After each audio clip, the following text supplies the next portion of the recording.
আর প্রাথমিকে ৩২,০০০ চাকরি বাতিল মামলায় ২৮শে এপ্রিল মূল শুনানি হবে তপব্রত বিচারপতি তপব্রত চক্রবর্তীর বেঞ্চে। কি হবে না হবে, কি হয়েছিল, একটু ব্যাকগ্রাউন্ডটা জানতে চাইবো প্রতিনিধি অর্ণবের কাছ থেকে। অর্ণব, এর আগে আমরা দেখেছিলাম বিচারপতি সৌমেন সেন এই মামলা ছেড়ে দেন, তারপরে বিচারপতি তপব্রত চক্রবর্তীর এই বেঞ্চে মামলা আসে। এবার ২৮শে এপ্রিল মামলার শুনানি কি হবে, মানে বিচারপতি তপব্রত চক্রবর্তী কোনো পর্যবেক্ষণ দিলেন?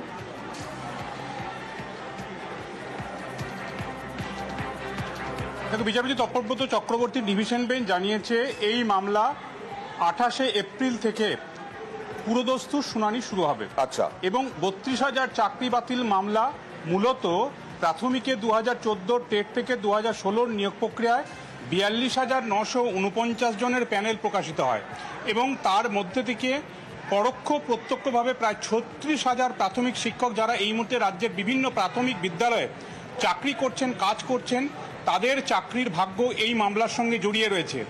এই ৩৬,০০০ প্রত্যক্ষ পরোক্ষটাও যদি বাদ দেওয়া হয় তাহলে সরাসরি ৩২,০০০ চাকরি বাতিল হতে পারে এই মামলা যদি রায় একক বেঞ্চের ফেভারে যায়, অর্থাৎ সেই রায়টাই বহাল থাকে।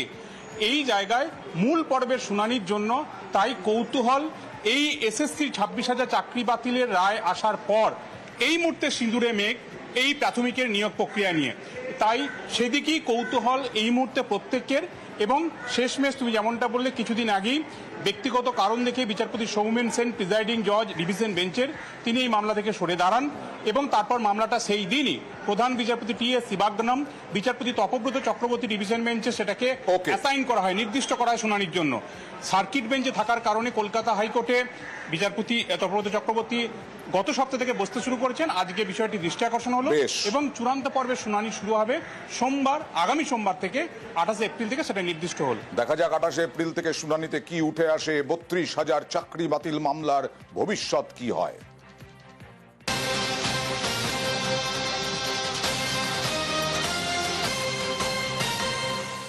আর বাঁকুড়ার মগরা হাই স্কুলে বড়সড় দুর্নীতির অভিযোগ।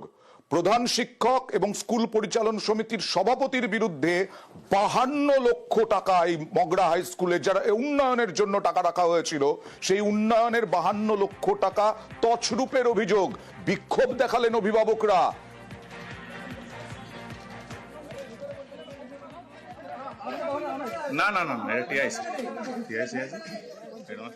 তদন্ত কতদূর এগোলো জানতে চেয়ে বিক্ষোভ অভিভাবকদের। পুলিশও আসলো, পুলিশও এলো, প্রচুর পরিমাণে পুলিশ।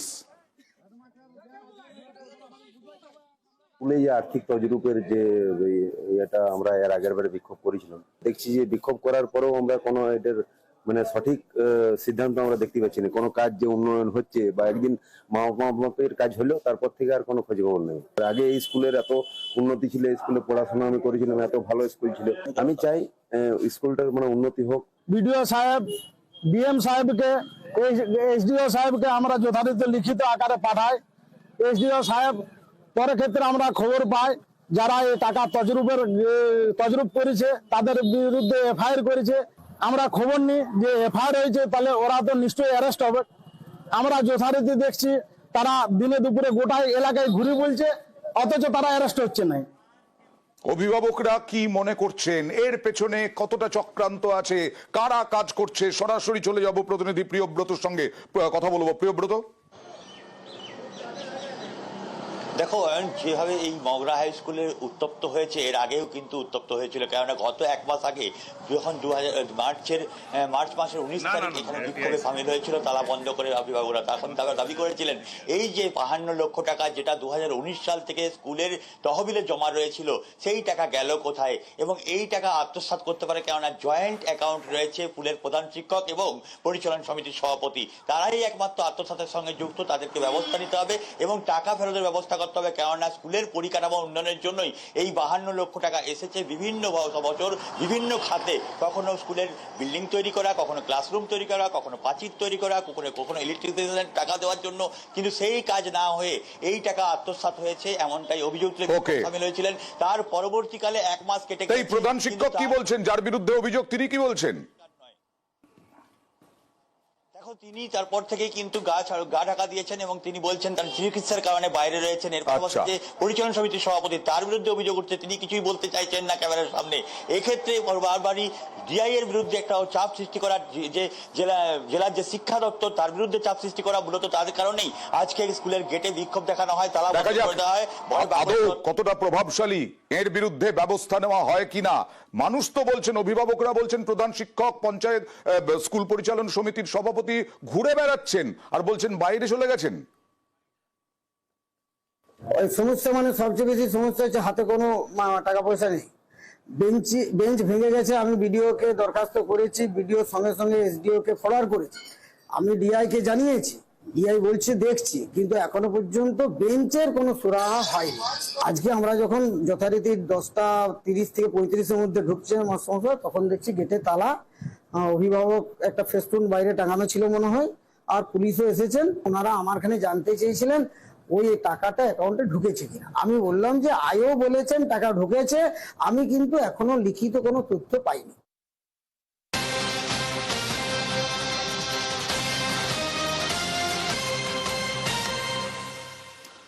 দুধখোলা প্রাথমিক বিদ্যালয় চাপড়ায় কি সমস্যা দেখুন।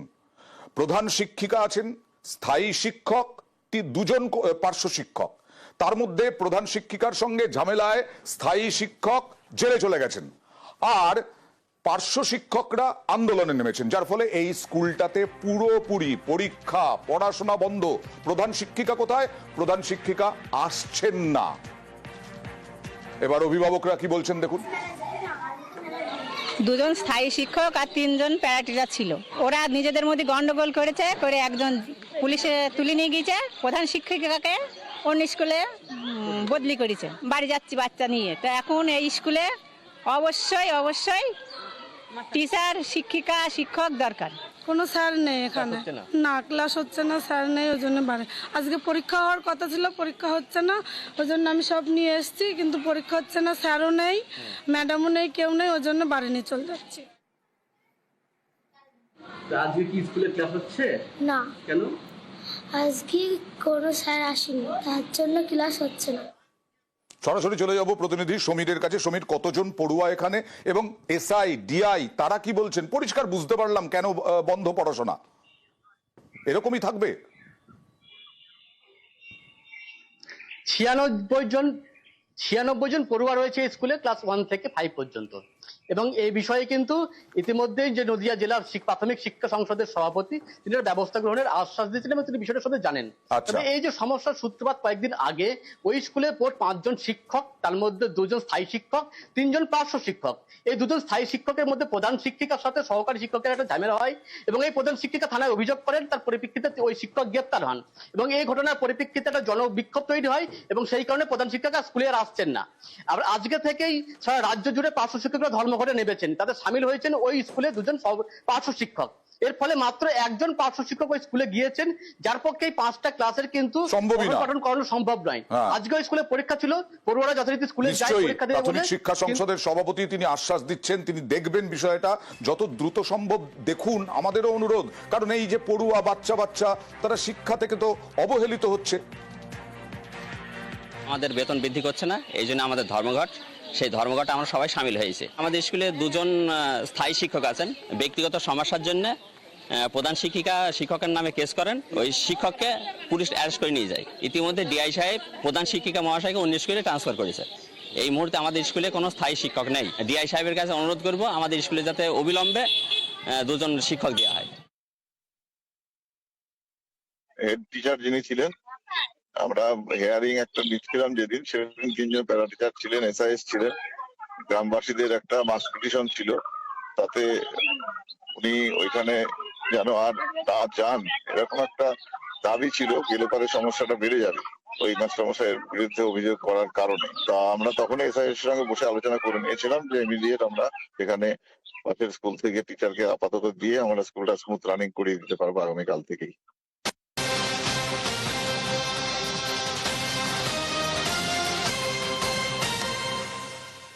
আইসিডিএস সেন্টার মানে বারবার বলি, সেখানে গরিবদের শিশুরা পড়াশোনা, খাবার পায়, প্রসূতিরা খাবার খেতে যায়। সেখানেই জলপাইগুড়িতে আইসিডিএস এ বেনিয়ম, যখন খুশি খোলা হয়, যখন খুশি বন্ধ হয়ে যায় সে আইসিডিএস। অভিভাবকরা অভিযোগ জানাচ্ছেন, তারপরে তালাও ঝুলিয়ে দিলেন, নির্দিষ্ট সময়ের পরে খোলে, আবার আচমকা। এবার আচমকা পঞ্চায়েতের প্রধান উপপ্রধান গেলেন এই খবর পেয়ে। তাদের তো অবাক ব্যাপার, তারা অবাক হয়ে গেলেন। কিন্তু আমার মেয়েটা খুব জ্বর, হেলথ সেন্টারেও যাবে, ওষুধ নিছিলাম আমি। না আজকে ঠিক আছে, আজকে বাচ্চার শরীর খারাপ ঠিক আছে আজকে, কিন্তু ওখানকার তো সবাই বলতেছে যে দেরিতেই নাকি খোলো তোমরা। মেয়ের জ্বর আছে, সেটা খুব খারাপ ব্যাপার। হ্যাঁ, আপনি ডাক্তার দেখান, ঠিক আছে। আপনি তার জন্য কি ছুটি নিয়েছেন? না না না, আমি ডাক্তার দেখাই ডাইরেক্ট চলে আসছি আমি সেন্টারে। না না, রোজ দিন তো বন্ধ 11:30টার দিকে খোলে, 1টার মধ্যে চলে যায়। পড়াশোনা সেরকম একটা করায় না, খাওয়া দাওয়া তো ওরকমই, অত স্বাদ হয় না সেরকম, বাচ্চা কাচ্চা খেতে চায় না। টাইমলি মনে করেন আসে না সেরকম, ওর যেদিন বন্ধ থাকে, অকেশন ছাড়াও বন্ধ থাকে। 1টার পরে যদি কেউ আসে সেই খাবারটা তাকে দেওয়া হয় না। 11:30 অবধি ছিলাম, কোনো সেন্টারই খোলেনি। আমরা জানি সরকারি নিয়ম 10টা থেকে স্কুল খোলা হয়, তারপরে বাচ্চাদের শিক্ষা দেওয়া হয়, তারপরে বাচ্চাদের শিক্ষার সাথে সাথে তাদের একটা আহারের ব্যবস্থাও করা হয়। অঞ্চল অফিসে আমাদের কমপ্লেন আসছে, তাদের সাথে আমরা আলোচনা করব যাতে আগামী দিনে বাচ্চারা পরিষেবা ঠিক মতো পায়।